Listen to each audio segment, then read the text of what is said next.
Bagong pintura at malinis na itong flyover sa Shaw Boulevard Corner, EDSA. Dito yan sa Greenfield District, isa sa pinakamoderno at smart na business district sa Metro Manila. Yan, kung naghahanap kayo dito pang work, play at relaxation, ito yung magandang lugar. So ito ay malapit sa MRT, Shaw Boulevard Station, at marami din mga dumadaan na bus, jeep at UV Express dito papuntang Manila, Pasig at Makati. Alright guys, so nandito na tayo ngayon sa Ortigas Center, isa sa Central Business Districts dito sa Pasig City. So ito po ang ADB Avenue, also known as Asian Development Bank. Ito yung ADB. So dalawang station na magkakaroon dito. Yan po yung sa Shaw Boulevard Station at saka Ortigas Station para sa Metro Manila Subway. Punta lang tayo hanggang dulo dito.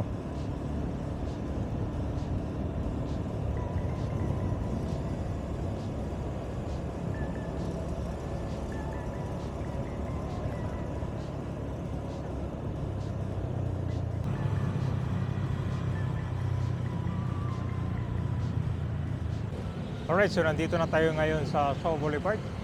Katabi lang to ng Shaw Central Greenfield District. So ito yung mixed-use area, residential plus office and restos and parking area. So ito yung Shaw Boulevard, papunta na to ng EDSA. At ito na po yung bagong pintura dito na flyover. Oh. Ganda na. Dito malapit sa pala to, Greenfield District. Oh. Ito guys, daanan natin tong ilalim mo.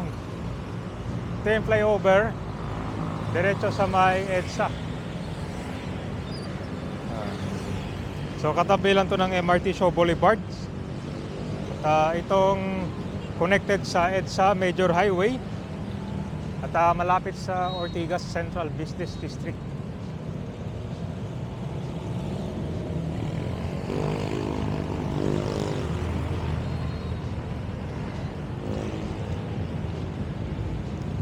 Ang ganda ng palatignan dito. So, dito malapit gagawin yung station para sa Metro Manila Subway. Yan yung Shaw Boulevard. Yung sa isa naman doon sa may Ortigas. Sa likod, dito lang yung Shangri-La Plaza pala. Oh. Ganda kabayan na.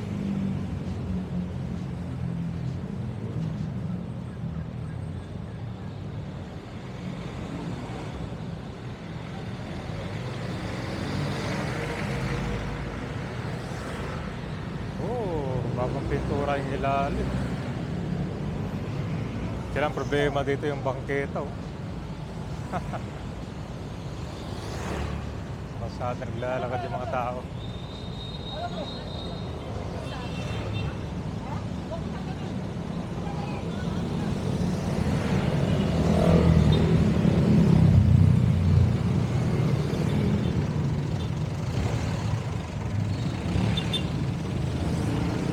Ito guys.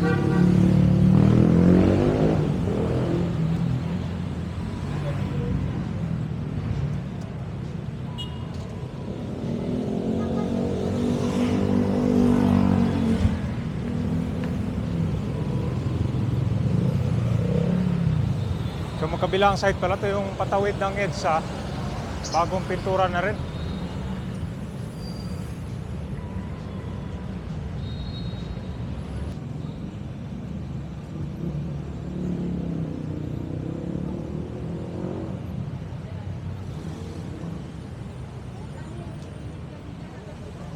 Kaya nga ito napansin.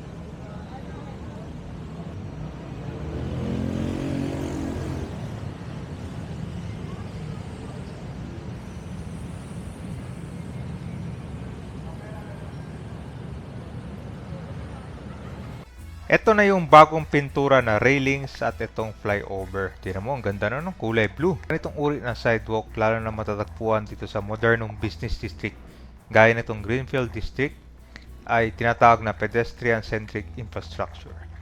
Malapad at patag. Mapapansin mo dito na napakalawak ng space.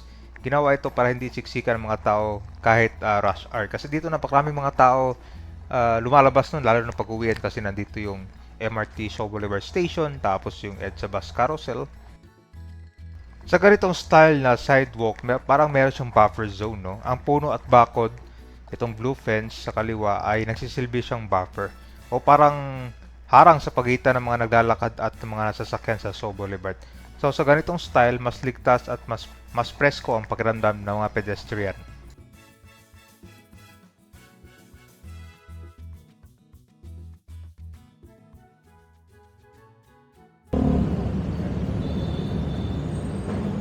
Ito naman yung famous con guys. Oh.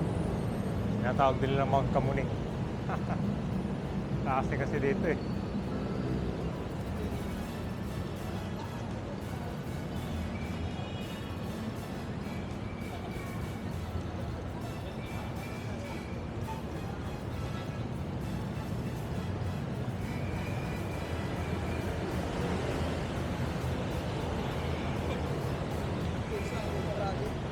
Number 1.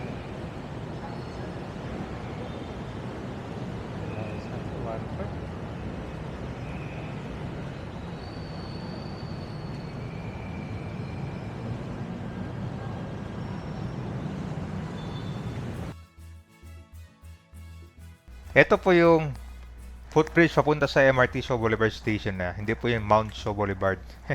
Napakataas kasi. So, dito sa baba naman ang ganda rin ng design, no? Meron siyang brick pavers.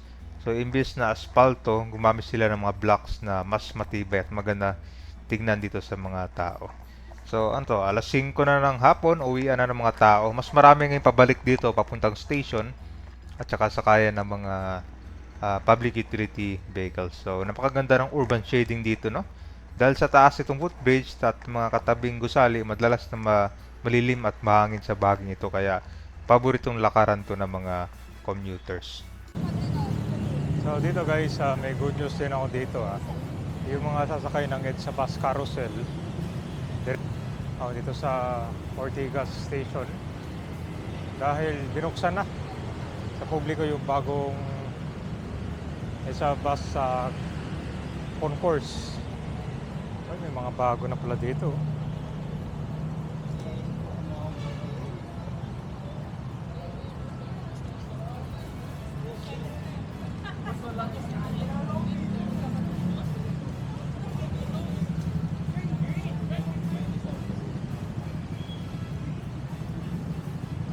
Ganda pala dito guys. Puro mga kuha na pala to dito. Bagong food stall. Maganda kasi dito, ganitong oras, marami nagsisiuwian na. So, maganda naman to kasi sa labas na makaka-order ka na ng mga pagkain. No?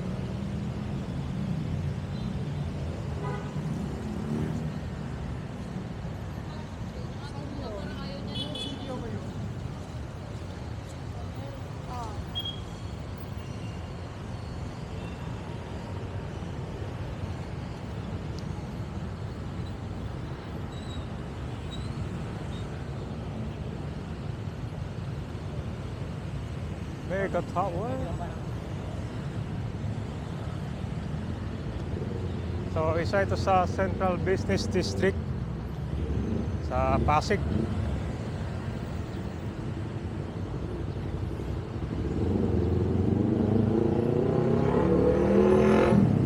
Ito guys, so, sa Mega Mall na tayo.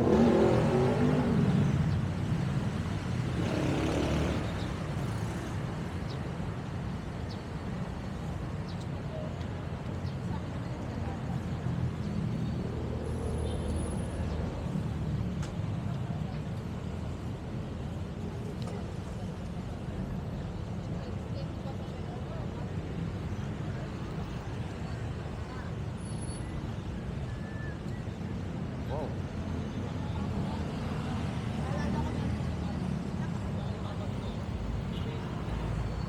Ayan guys, kita mo yung bago dyan, no?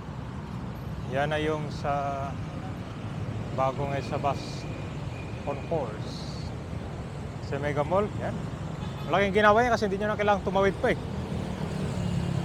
Malayo para lakarin niya mapunta sa station. So, rekta na sa may ko niya, Building A.